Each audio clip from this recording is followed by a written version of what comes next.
Welcome to another episode of We Don't Die. I'm your host, Sandra Champlain, author of the international best-selling book called We Don't Die, A Skeptic's Discovery of Life After Death. And just a reminder, my home base is wedon'tdie.com. We offer afterlife and medium classes. Of course, we've got our free Sunday gathering that happens 2 p.m. New York time every single Sunday. It's an inspirational service with a medium demonstration included. Did I mention it's free? I have a Patreon community too. If you're a super fan of my work, I now have over 700 episodes between my two podcasts. You'll get them before other folks do, and you'll get a full list of everything. Just go to wedon'tdie.com. Lots to explore there. Our guest today is the wonderful Shaun Lether. Through a series of spiritually transformative experiences and near-death experiences with very powerful after effects, Shaun woke up to his true spiritual nature and discovered his life purpose, which he'll share about on our episode today. Shaun is the founder of the Hawaiian IANDS, which stands for International Association for Near-Death Studies, with over 10,000 members worldwide and combined Facebook groups of over 800,000 members. He's certainly somebody who makes a big difference. Additionally, he is the host of Near-Death Experiences and Spiritual Awakenings with Shaun Lether. There's so much more to Shaun, but I'd rather he tell you in his own words. Be sure to check out the website, hawaiianiands.com. Shaun, my friend, welcome to We Don't Die. Oh, thank you, Sandy. It's so nice to be here with you. Oh, it's so nice to have you. You asked me to be a speaker at one of your online events, and I thank you so much for that opportunity. I wish I was there live with you in Hawaii, but Yeah, it was wonderful. You are doing so much good for the world. I'm truly amazed and inspired by you. So, we're looking at a mirror of each other because, you're welcome and thank you for the thank you. But who you are to me is the same. You're somebody who has your own personal experiences, but you're somebody who gives, and then gives some more. So I'd love to find out first a little bit about you, where you live, and maybe a little bit of your past. Are you somebody who was open to this kind of stuff, or did things start happening that got you open? So I'm going to turn it over to you. Yeah, thank you. So I live in Hawaii, but I actually didn't consciously, my lower self, choose to live here. And I'll tell you a little bit. I'll try to condense it. So I was born in Salt Lake City and born to a Mormon family. And my first near-death experience was when I was 6 months old. And I don't remember the details of that, but I always had this knowing that I knew wasn't me. And I had this connection with the other side that was really strong. And however, I came from a very dysfunctional family and there was a lot of trauma and things going on. So I started not trusting myself as much, but I've always been open. And ironically, my mother had had a near-death experience in 1975, the year that Raymond Moody actually coined the term. However, they didn't know, of course, what those were back then. And she ended up in several mental hospitals, and she did not want to be here on Earth. And so I grew up with her always calling for her dad to take her home. And it was, on one hand, it was very traumatic. On the other hand, she's the one that raised me to be really open. And she did her best in spite of mental illness. And she took me, she wasn't your normal Mormon mother. She was a master astrologer. She did everybody's charts by hand. She did my chart by hand when I was less than, I think I was about 6 or 7 when she told me. And first of all, she told me that she will always be with me. And I never need to worry about that because I was always worried about her dying. The next thing is when she did the chart, she said, something major is going to happen to you, like a death. But the way that she told me is don't worry about it when you're 50, is what she said. And ironically, I'll just tell you now, that was my last profound NDE, as I was in the ICU on my 50th birthday. And So we've had this close relationship, even though it was very dysfunctional. And like I said, I stopped trusting myself and the messages that were coming to me. And so I went out in the world and for validation and so forth, I got all these degrees and graduated with honors and then started making a lot of money and investing in real estate in Southern California. But it was funny because I wasn't happy. And so in 2003, I had a house up in Big Bear Lake and I'd had everything I wanted. It was like I got a new Hummer and new appliances and it snowed. I loved snow at Christmas and my family was coming to visit. And I drove around the lake and it was like, and I put on that song, Believe by Cher, which was one of my favorite songs at the time. And as I'm driving around the lake, I realized I wasn't happy. Like I had everything that the world says that you would want. And I'd accomplished that, but I wasn't happy. Well, 2 months later, so I had gotten an abdominal hernia at the time. I used to work out all the time and do Gold's Gyms commercials. And it just looked like an extra ad. So I'd always joke about it. And I didn't know how dangerous they are. So 2 months later, after that incident, I was flying to Hawaii because I was looking to buy property here, just a vacation property. I wasn't going to live here. And on the plane, the minute the plane took off, my hernia strangulated. And I did not know how dangerous those are. I didn't even know that it strangulated. I just knew nothing was going through and I was throwing up and really sick. And most people die within 24 to 48 hours. I went about 4 days. Back then I was only into holistic medicine and my chest was turning black and blue and stuff. And I should have known. By the time I went to the ER, they knew. And they were saying, well, we're going to do everything we can to save your life. And as I was being taken into the ER or the operating room, that's when I had my first adult NDE.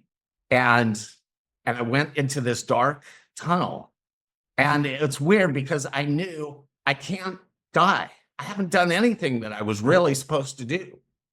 And I saw the lights, and it was funny because I kept trying to stay away from the lights. Somehow I didn't know anything about near-death experiences. I just intuitively knew I didn't want to go that light because that might. And so I remember bargaining, and I'm like, I can't die here. I won't accept it. I'll just be a ghost in this jungle hospital in Hilo, and no one will find me because I'm out here in the middle of nowhere. So ironic. So I made it through and I had this, it's almost like an NDE light what occurred because it was a precursor to something that was going to happen later. And so when I woke up, it took a day or so, but the doctor told me you can't go anywhere for 6 months. And because I was so necrotic and they'd had to cut out like 7 feet of bacteria intestines. So they had to leave my stomach open and let it close naturally and keep it clean while it was closing. So I said, okay, if I have to stay here, I want to recover by a waterfall. And back then I was a really good manifester at manifesting anything. And sure enough, on Homes and Land magazine, there was this amazing 8-acre property with river and waterfall, private waterfall, like 3 of them. And it had 3 houses. So I moved into it to rent, and I rented it, and then I bought it, and I never went back to California. So this is when all kinds of spiritual experiences were happening, but they were more of a ego shredding. And a voice told me, get ready. And the interesting thing is I knew what it meant. It actually meant get ready spiritually, like your spiritual tools, but I still wasn't listening. And so over a period of time, I started losing everything of this world that meant anything to me. Everything of value I started losing. And, I lost my cars, my houses, my pets, everything I owned, and relationships. And at the time, I didn't understand why this was occurring. But now I do. And basically what was happening is a shredding of my ego and all my false beliefs of this world and the things that I had placed all this value on. And so then I moved to Oahu, trying to reinvent myself. I still wasn't totally listening. I was kind of listening. But then in 2015, my mom died. And I was at the lowest point in my life. I had lost everything. I'm trying to remake myself here in Oahu. I was going against the flow, not realizing, the flow now is not for you to manifest and make things. It's for you to go within. And so when she died, I was struggling. Like, what do I do? I didn't have money to go to the memorial, and I wasn't in the best place. And so that's when she first came to me. And she said, it was about a day after she passed. And she said, you don't need to go to the memorial. And she said, meet me here. So my mom was a florist. She was into plants. I was into plants. I became a landscaper. And she showed me this beautiful garden. And she was sitting on a log with these tall pine trees that looked like they were maybe a mountain, like in Utah or Big Bear mountain pines. But it was a place here. And I thought, wow, that's weird. I don't think we have pines like that here. So she showed me this beautiful garden. About 6 months to a year later, she had started coming to me more, but I still hadn't found this garden. And that's when she started showing me her life from birth and everything that happened and why she was the way she was. And what was amazing about that is that, like I said, we've had this not good relationship growing up. And even before she died, it wasn't that good. And so she showed me why she was the way she was. And once I saw that full 360-degree view of who she, from birth, I completely understood why she was the way she was. And we started developing a closer relationship. I just want to ask quick, Shaun. Yes. Yeah. How did she come to you? Was it in the dream state? Was it when you'd meditate? People are desperate to have communication with their loved ones. How did she appear to you that you knew it was her? Or was it just a feeling or words? Could you explain a little bit more and then continue? Yes. Yeah. So I still remember exactly where I was standing, and it was in my head. I heard her voice. In that moment, I heard her voice. I had not been doing meditation. Remember the voice earlier telling me, get ready. I still wasn't listening to it. I honestly did nothing that I know of to make her come to me then, except I think, well, actually, because of everything that had happened, I was just open and raw. Like, I didn't, like, most of my beliefs and what I thought I believed was gone. So I think it was because I was more open. But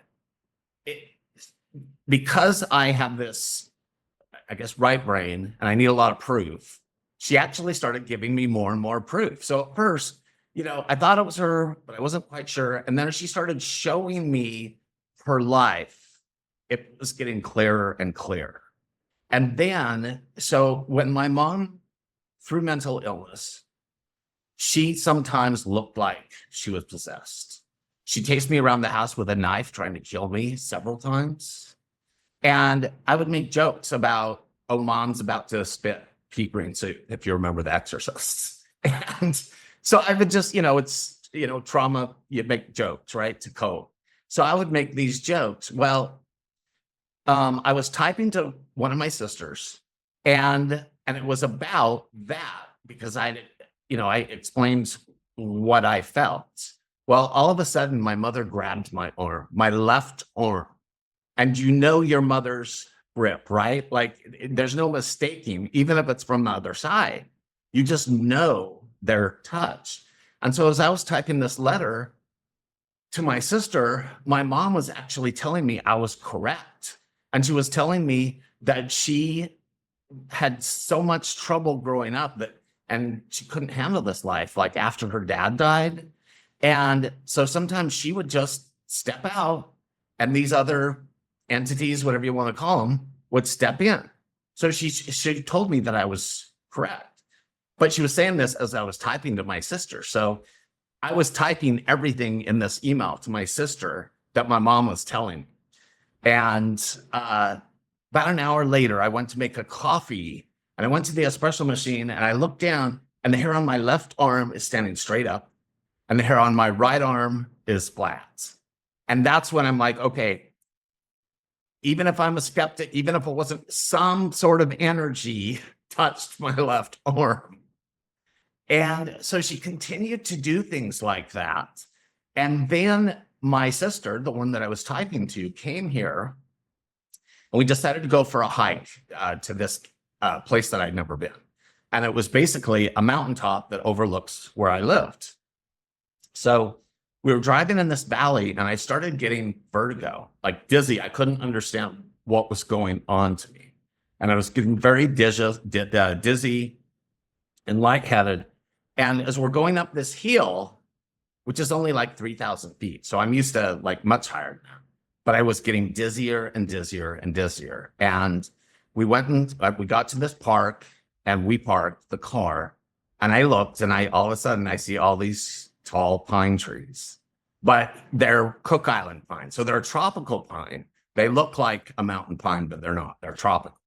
So the minute I got out of the car, I was so like vertigo that I did like a face plant.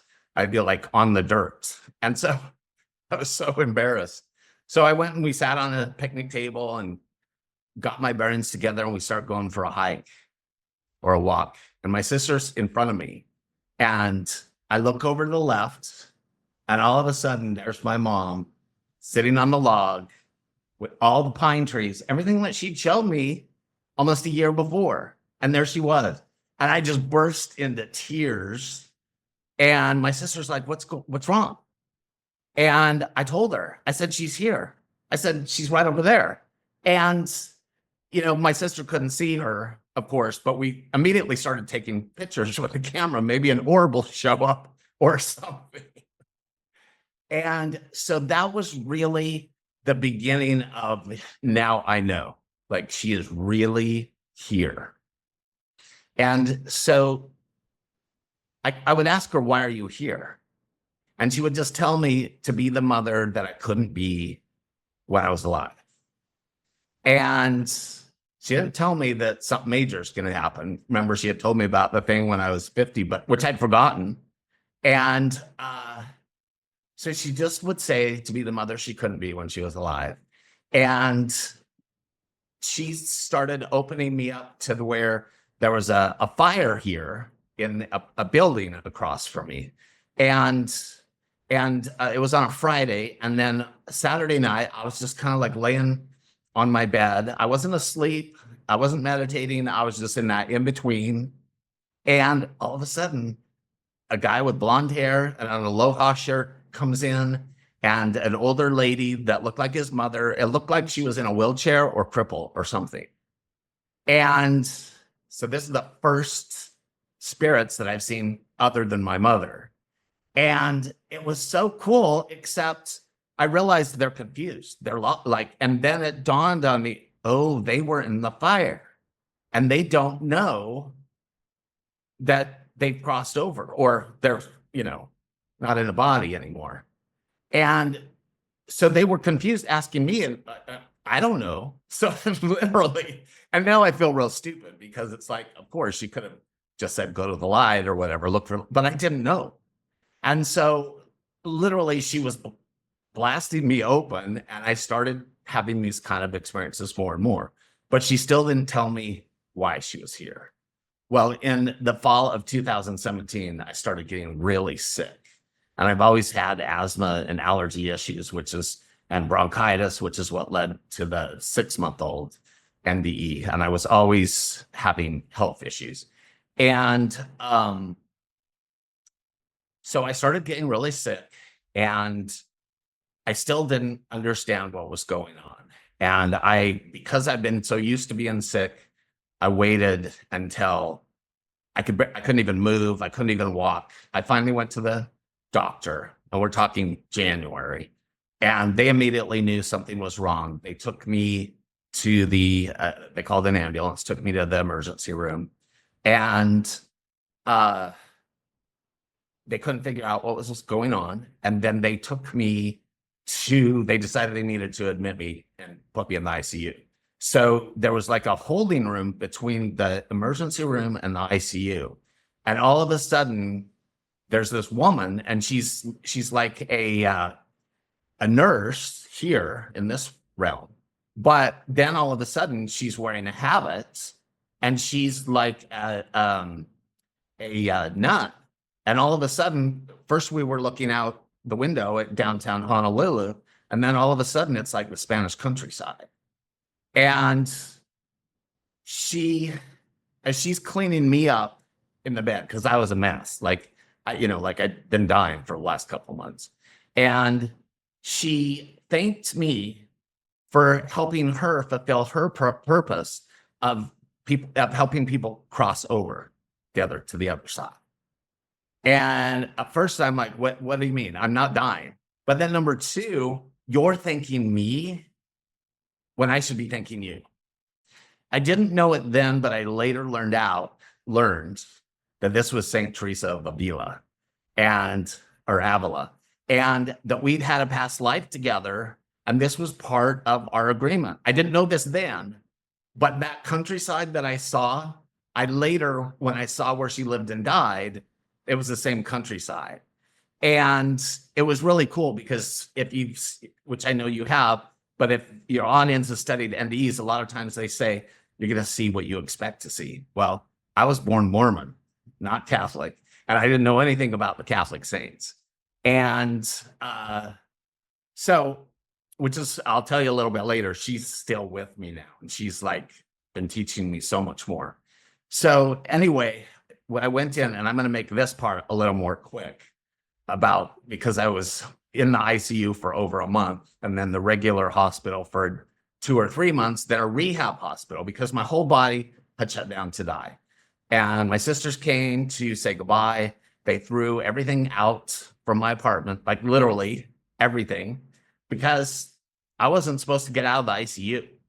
And so as I'm sitting there in the ICU and I'm strapped to the ventilator, and I have this thing going in my heart and strapped down, that's when more of my loved ones started coming. So of course my mom was there, and my sister would, one of them, she'd be like, because I would write, because I couldn't speak, but I would write, and I'd say, Mom's here, and she's like, well, tell her hi, and I'm like, tell her hi yourself. She's right behind you. And so it was kind of a wild experience for my sisters, because to see your little brother die. And so what was interesting is they would leave, and this sister would go to the cafeteria and she'd go get egg salad. And I would just leave my body and go follow her and watch her doing that. And then the other sister would go to a coffee carts to call her husband. And so I would leave, because I didn't want to be there in the ICU alone. So I would follow them to wherever they were. And I spent a couple of weeks on the ventilator, and they didn't want to keep me on it any longer, because the longer you're on it, the harder it is to get off. So I'd signed all the paperwork. They're not going to keep me alive if, and I didn't realize what I was signing at the time, but yeah, so they're not going to keep me alive if I can't do it on my own. They would try to do it at tracheotomy. But so anyway, and I need to tell you, this is when, a little bit before this is when they started sending me music from the other side, and still do to this day. And I mean, they can do all kinds of things, as you know, but for me, it started with music. And so there was this song in the ICU by Daniel Goki, and it's Tell Your Heart to Beat Again. Yesterday's a closing door. You don't live there anymore. Tell your heart to beat again. And so as I was hearing that song, it was like, yeah, like live, like fight. But I was in and out of my body. I'm up there with God and my mom, and we were one, but also separate. And I looked down at my body, And I remember thinking, oh, you poor thing, what have you been thinking about yourself? And I realized in that moment that everything I thought about myself and the world was wrong. And it was the first time in my life I really felt compassion for myself and that unconditional love. Like I'd started feeling it from my mom, but in that moment, outside my body, it was just amazing. So, so I was hearing that song. I'm with my mom and God, and it's like, okay, do I get to stay or go? And and then my nephew appeared at the end of the bed. My nephew had died of cystic fibrosis in 2007, and we were very, very close. And so they're getting ready to take out the tube, and my nephew's at the end of the bed, and he's kind of at the end and up. And he's looking at me, and he puffs out his chest and shows me, remember Foghorn Leghorn, the cartoon? So he shows me that, like to show me what to do with my chest. And he puffs out his chest, like, and shows me that.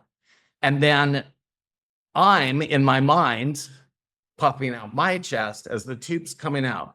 And as the tube's coming out, all of a sudden he breathed into me from the other side.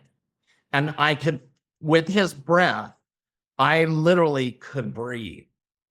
I couldn't maintain saturation. Like, so they had to put a mask on me, but I could breathe at least. And it was the most amazing thing because I hadn't been able to breathe for months.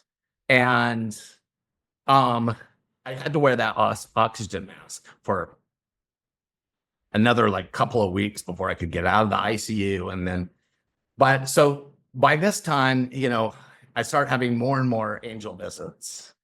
And I mean, people being just like you would think as a janitor. And all of a sudden, you know, he pulls this curtain closed and he's like giving me these blessings. And oh my gosh, the blessings that I received there and then afterwards for the next year or so were truly amazing. So at some point it was like, okay, I made it. If I could walk, if I could do a few things, then I could go to the rehab hospital. If I couldn't, then I was going to go to a convalescent care for disabled people. So I worked my butt off and did everything I could to relearn how to walk, eat, breathe, of course. So when I finally started to make it, this was like really cool.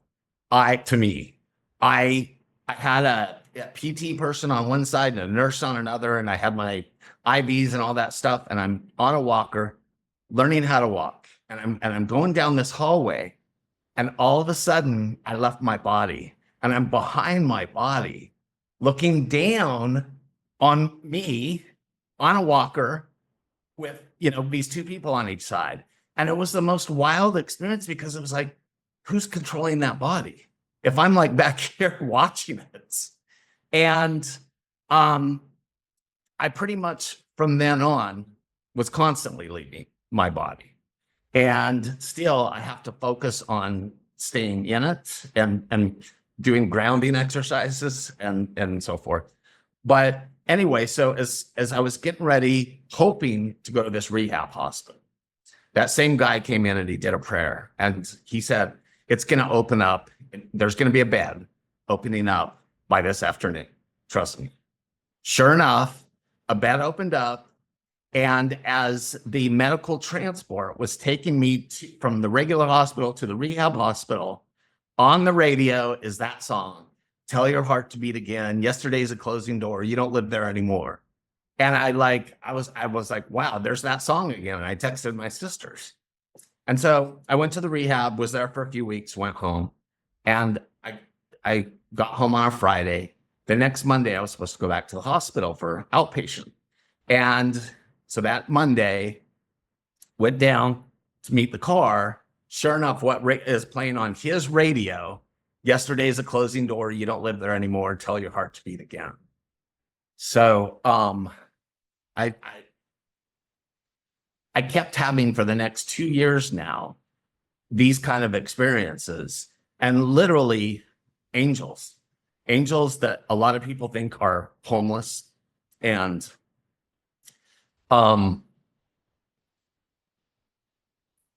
it's almost like, when you see somebody talking to themselves when you're outside, it's almost like, I wonder if that was what I looked like.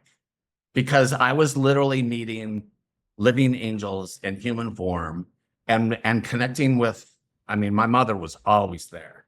But the funny thing was, so then I get out of the hospital, and I've been out of the hospital now for 3 or 4 months. And I went back to a doctor, and they were checking all my numbers because everything had shut down. I had no immune system, no blood, like no white blood cells, no red blood cells. And so I went to the doctor to check on my blood, and it had gotten a little bit better, and I was really excited.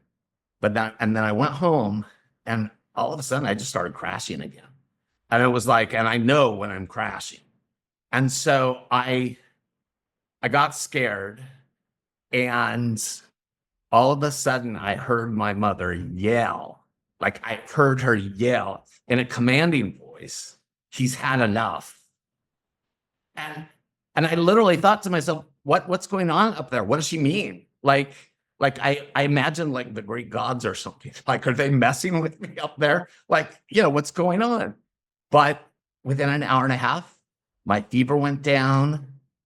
And I felt fine. So I still don't know what that was. All I know is I had heard her. So I've now had her in my head. She's grabbed my arm. I've seen her. Now I've heard her with my ears. And that was a pretty amazing experience. And so I didn't see everybody in the ICU, like, that had died, and before, relatives. And one night, all of a sudden, my grandma, my dad's mom, she appears in my condo. And I have to tell you, so they kept saying, "We don't know if you're going to live. Like, we don't know what's going to happen with your lungs. Like, we can only take it day by day." Because my lungs were completely shot and full of mucus, and they'd gotten the mucus mostly out, but my lungs had collapsed, and the doctors are like, literally, "We don't know."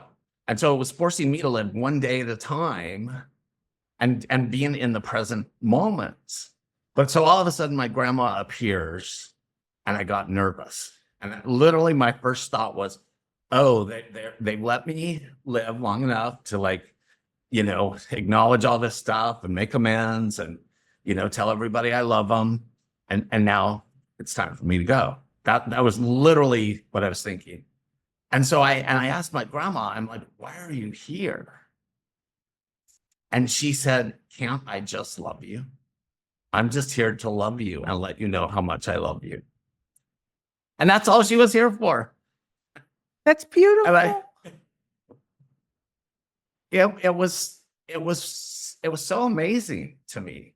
It's like, yeah, why are you afraid? Like, that's what they're just here trying to tell you.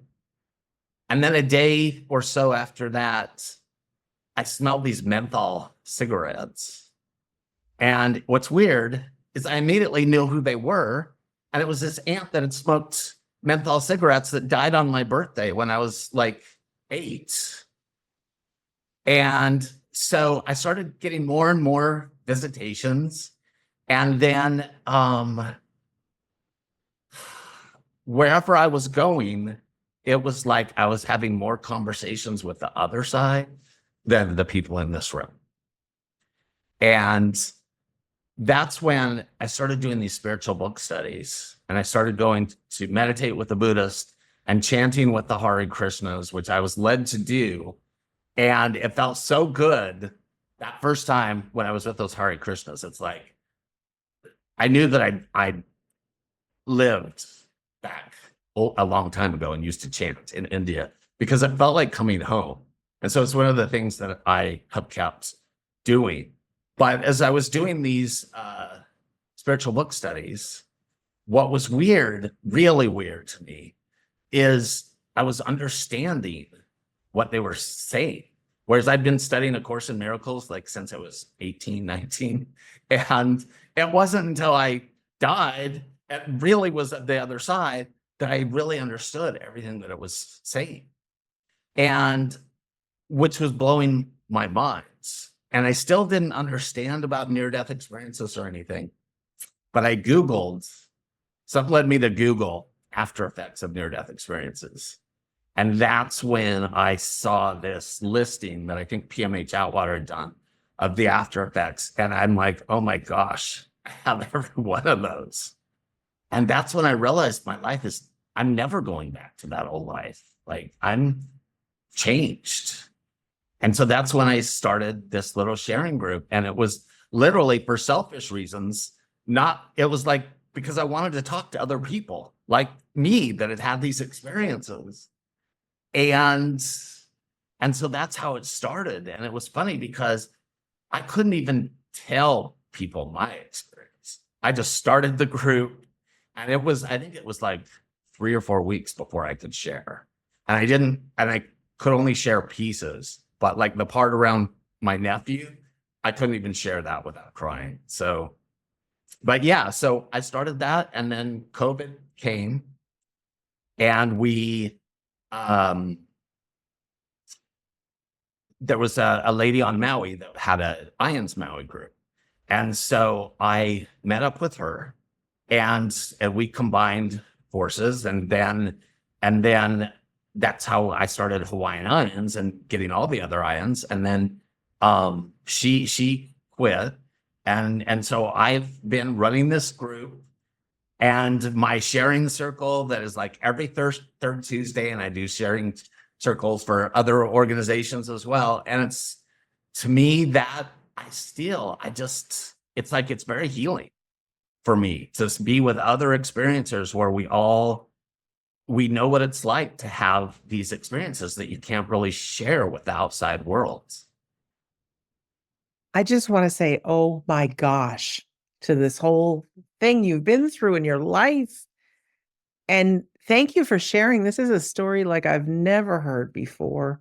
I know we've heard of after effects and things, but to have your consciousness be able to witness yourself on the walker and your mom and your relatives, and it's like the veil is just ripped open, like, hey, we are here. And I know you said being in the present moment, all of those things. I think that is the access way for us to be able to know our loved ones are around. But I also know those who have had near-death experiences, it seems like they get an extra little kick of psychic abilities and knowing things and having the intuition. So whether it was from being a young boy or later on, I wasn't aware that this all happened so recently. I just always believed, Shaun, you were somebody that, you know, I don't know that this took place a long, long time ago, but this is really recent when we're talking 2017.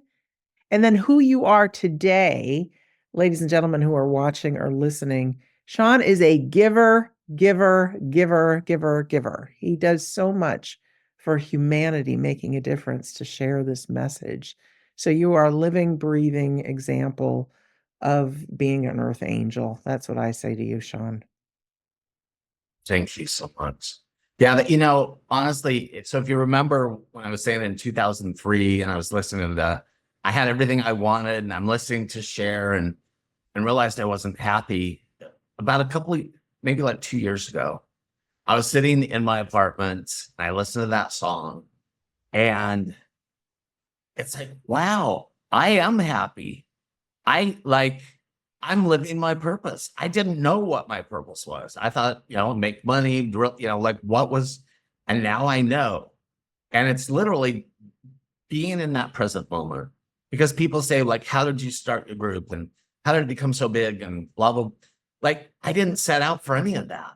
I just today, I'm listening today, start a group, and then share other stories, because it's so important to me that people's stories are shared. It seems to me that every NDEer that I've met was also told, like, share your story. And so, yeah, I have to say that, like, I don't have any of those worldly things like I did before, but I really feel like I gave up everything to get everything. Oh, I love that. Yeah, same with me. I hit my all-time darkest moments that I wouldn't wish on anyone, but then looking back, had they not happened, I wouldn't be here today. And you were funny when you said that, felt like selfish reasons that you were studying and starting the group and things. Same thing for me. I had helped a friend figure out how to create a podcast for his business. And then I thought, oh, podcast. I was so busy with my mainstream work, but I still wanted to learn more about the afterlife. I didn't have time to read books. And I thought, oh, if I could interview people for an hour, half hour, whatever it is, I could benefit from all their experience and learn. I don't have to read the book. And then I'll just post them on a podcast. Who knows if anybody's listening? Well, isn't that funny how that works? Because people do listen. And I think that's just the spirit world giving us a little nudge in the right direction. We think we're being selfish, but no, they had it all lined up for us. Now, a big question I'm sure listeners and viewers are asking, yeah, they want to know because you have had a lot of people that have come through your groups and have spoken, and even you doing your own podcast and things. How can we benefit and hear some of these stories? Are they on YouTube? Can we find them on your website? Yeah. So I have a Hawaiian Islands YouTube, which is YouTube/Hawaiian Islands. And you can also, people can come to our groups live. We have live speaker events every first Tuesday of the month. And then every third Tuesday of the month is the sharing group. And then we do individual events or other events like healing events. Sometimes we'll have a guest healer that will come and share. So yeah, you can go to hawaiianislands.com, or there's a bit.ly link. Maybe you can put that under the description or something, because people can reach me there. And because I love it, it really is my purpose now. And when you were talking about your podcast, that it reminded me of something else. I mean, there's so many cool things that they have done. And I just gotta tell everybody, all of us, they're here for all of us. It's not like I'm anything special. It's just for some reason I was cracked open and can hear them now. But we all have these loved ones around us and angels and guides that are always trying to help us. And so here's an example of my mom, something really cool she did. After she died, this was before my NDE. So I used to do marketing and websites for people. And I was getting annoyed because I'd send out all this helpful information in newsletters and nobody'd ever respond. So my mom, who was computer illiterate and knew nothing about social media, but they're much smarter on the other side, I found, she told me, she said, go to Twitter. And she said, and just start sending all these helpful things that you're doing in your newsletter. And it was marketing related. She's like, just put it out there, share your helpful marketing stuff, and the right people will hear it. So I started doing that. And first there was 500, then 1,000. Before I knew it, I had 40,000 people following me, and some of the biggest business people. And it was all from her. And that's what's so amazing, is also they can teach us so much.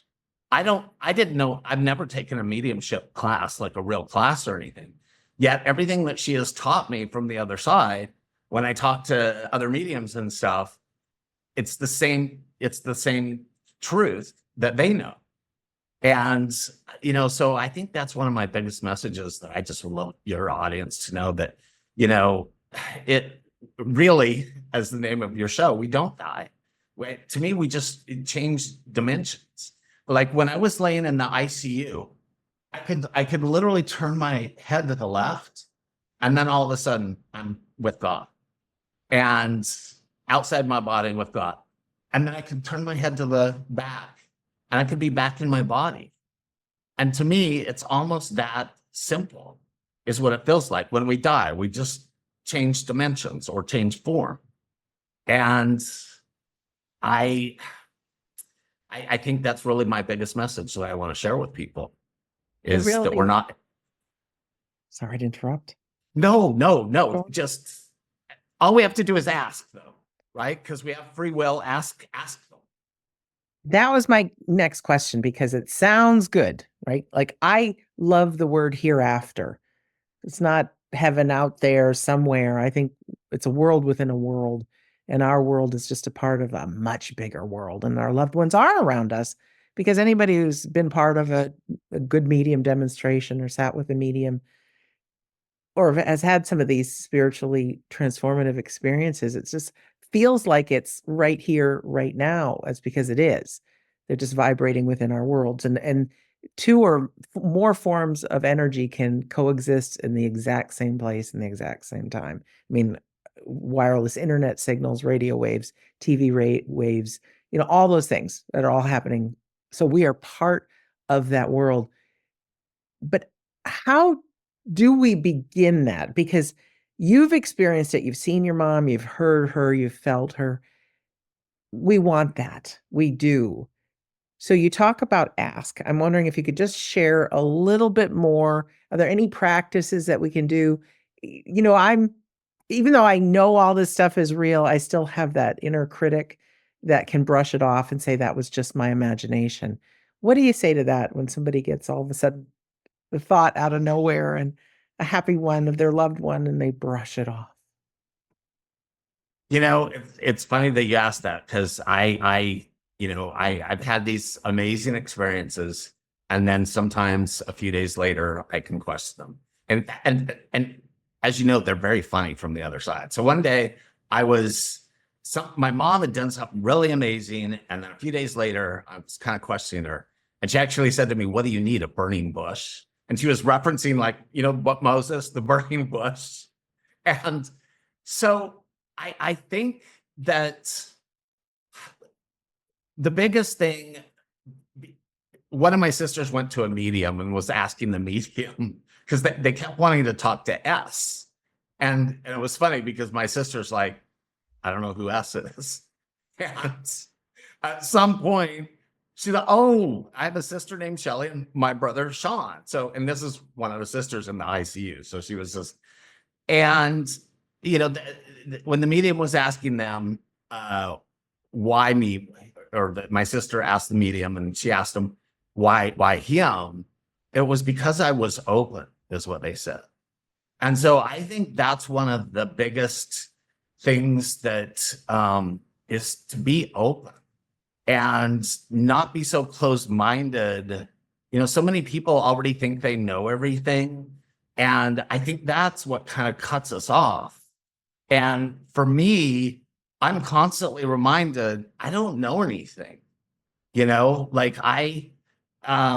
so that would be the first thing, is literally be open to the possibility and be open to everything. The other thing that I would say, if you have somebody that has crossed over, don't expect them to be who they were in life. Like sometimes they're very different. And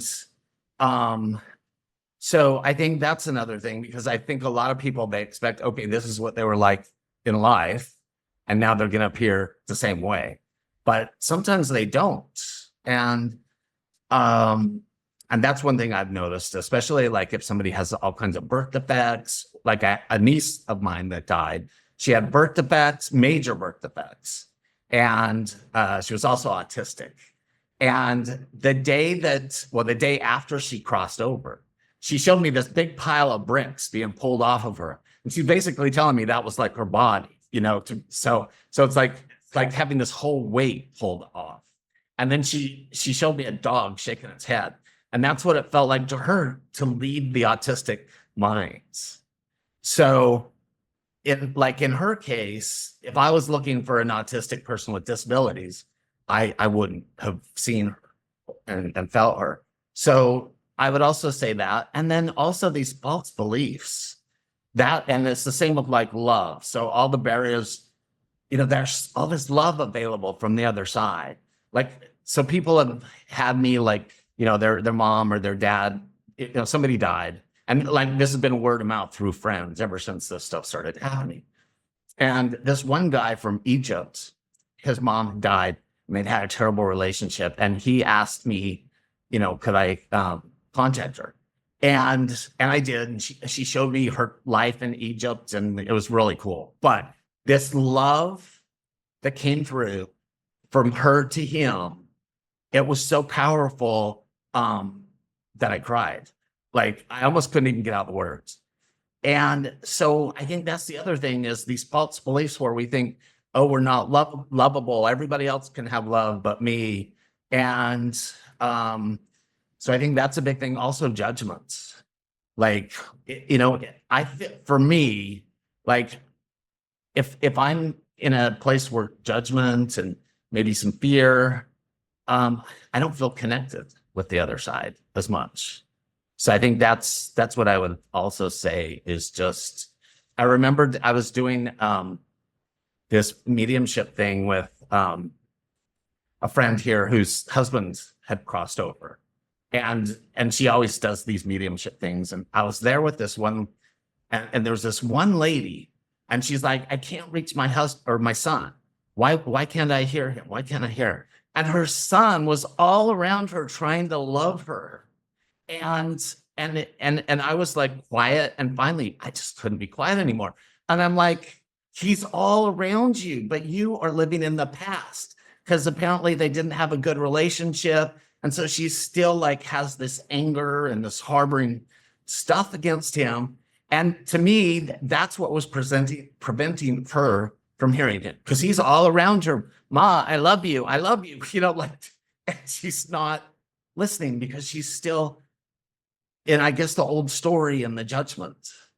So that's the other thing I would say. Just like, I mean, like with my mom, it was bad growing up. It was bad. And here's the thing. I still have a lot of issues based on what happened. But what's really cool is she knows that that's happened. At first, I felt like I was talking about her behind her back. If I talk about something my mom did, knowing that she's listening, but she knows that. And the other thing that's really important in my experience is that we forgive them, that they want our forgiveness. They know what they did. My mom knows what she did. And that's a part of the reason why I think she's working so hard. And like why she said that, that now she's here to be the mother she couldn't be when she was alive. And I wouldn't be here if it wasn't for her. Like I wouldn't have got out of the ICU if it wasn't for her and my nephew and continuing to do what I do, because so much of it is faith. It's just based on that I feel that I have this purpose and I want to share these stories, but sometimes it's tough. And I truly rely on the other side, and they're always there. Those are some good words. You really touched my heart when you said it about your mom, that being the mother she wasn't before. We human beings, it's not easy, and there's mental health issues. There's people's pasts. You never know what people have been through until you get an opportunity to walk through their life, and you won't. People do some crazy, mean, awful things. And so that forgiveness is so important, and just to know that she's right there with you right now. And I love that. I do. And for us to trust that our loved ones are around. And, you ever hear that story or the expression act as if, right? So if you're not happy, put a smile on your face for 30 seconds, act as if you're happy. All of a sudden you're happy. What would it be like to act as if that we are fully supported by our loved ones in a greater reality, God, universe, whatever you want to call the divine, that you're being held by loving arms, you're fully supported, that your life is for a reason. And you don't need to write a book, you don't need to have a podcast, you don't need to start a big IANDS group in Hawaii. You can just be you, you can follow what's in your heart, and then when you direct your attention on making a difference with other people, it's like all of a sudden, aha, that's why I'm here. Shaun, any closing words for today before we say aloha? Yeah, just and you're so right. Just act as if, assume that it is them, especially at first if you're not sure. because it is that. And even if by chance it's not, it puts you in that receptive mode, right? In the space that it is. So yeah, I just wanted to share something about Saint Teresa of Avila, who is now, with me all the time, and I've been learning a lot from her. And so what's really cool. So I was doing this podcast, and this for everyone who feels not good enough, not smart enough, you have nothing to offer. I was getting ready to do this podcast about a month or so ago, and I was not feeling it. Like I'd done meditating, I'd done everything I could. Yes, I don't feel like I have anything to offer, blah, blah, blah. And so I went and I set up my laptop and turned it on and everything. And I hadn't listened to this thing on Zoom, or I mean, YouTube. All of a sudden, YouTube starts playing while I'm like getting ready, and I hear a woman's voice. And so this woman says, if only someone invite me to make a detailed list of all the things I have done wrong in my life. Instead, I have been asked to freely describe my spiritual practice and to record all the blessings my Lord has showered on me. It would be so much easier and more comfortable disclosing my imperfections. And it turned out that it was St. Teresa of Avila. It was from her autobiography, which I've never read and didn't look at on YouTube. And I love that because we all have stuff to share. And like you said, it doesn't have to be a podcast. It doesn't have to be a big group. And as long as we're in a body, we all feel unworthy at times, but we're not. Those are just false beliefs. So yeah, I would love to just have everybody know that's one of the biggest messages that I experience is you're not all those false beliefs. You are loved, and you're really perfect the way you are. I love that. When we look at little kids, we could never make them wrong. They're just little kids being little kids, and we love them unconditionally. Well, looking from the bigger perspective of life, all we are is little kids. We really are. We don't have it all figured out, and we are loved just the way we are. We really are. Shaun, thank you so, so much for being our guest today. Thank you. It's been wonderful. I really Uh, enjoyed it. Thank you uh, so much. I loved it too, and I know our listeners and viewers did as well. Remember, you can go to hawaiianiands.com. You can look in the description of this episode, and I've got some links for you for more. Please attend some of those events and watch some of the replays because he's had some extraordinary speakers talk about their near-death experiences and so much more. It really takes something to keep ourselves plugged in. Left to our own devices, this little mind wants to convince us that none of this is real and that scary things are out there and we're alone and all that stuff, right? But stay connected, whether you're listening to a podcast, being part of an IANDS group like Hawaiian IANDS, whether you're whatever, being with people talking about this, it'll help you remember who you truly are. Truly. I want to remind everyone my home base is we-don't-die.com. We have a beautiful community that meets every single Sunday on Zoom. It's free, called our Sunday Gathering. People from all over the world, and they're wonderful. They'll keep you inspired, empowered. We've got some funny stuff on them as well. And the last 45 minutes are a medium demonstration. So you get to witness and possibly even have a loved one come through, knowing how close they truly, truly are. So act as if, as we said. Last but not least, I want to just thank you from the bottom of my heart for being on this journey, whether you're just starting out, whether you've been with me for years and years and years. Remember, you are a divine soul having a human experience. It ain't easy. It really isn't. I don't think it's supposed to be, but it is in those toughest times that we learn our lessons. And then, as magic happens, people come into our life, and you're the person they need to hear from the most to make that difference. So, I really want to thank you for listening or for watching, and we'll see you again soon.